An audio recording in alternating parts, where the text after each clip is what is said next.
ગીર સોમનાથમાં વિરામ બાદ ફરી વરસાદનો માહોલ છે। દરિયાકાંઠા વિસ્તારમાં વરસાદનું આગમન થયું।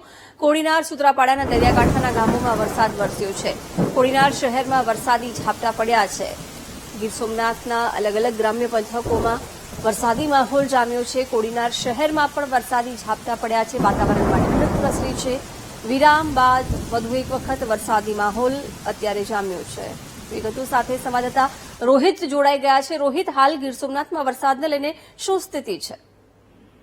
ચોક્કસ આમ તો ઘણા દિવસોથી ગીર સોમનાથ જિલ્લાની અંદર મેઘરાજાએ વિરામ લીધો હતો, પરંતુ આજે અચાનક વહેલી સવારે વરસાદી વાદળ છવાયા હતા અને ખાસ કરીને કોડીનાર હોય, સૂત્રાપાડા હોય, કાંબળેજ હોય સહિતના જે દરિયાકાંઠા બંદરના જે ગામડાઓ અને સિટી વિસ્તાર છે તેની અંદર વરસાદી ઝાપટા પડ્યા। 10 થી 15 મિનિટ સુધી જે વરસાદ હતો તે ખાસ કરીને વરસ્યો હતો, તેને લઈને સમગ્ર પંથક છે તે હાલ ફરીથી પાણી થયું હતું। ત્યારે જે ગીર પંથકમાં જે આ પડી રહેલો જે વરસાદ છે અને હજુ પણ જે ખાસ કરીને ખેડૂતો છે તેના મગફળીના ખેતરો સહિતના પાકોની અંદર પણ જે આ વરસાદ વરસ્યો છે તેને લઈને ઘણો ફાયદો થયો છે।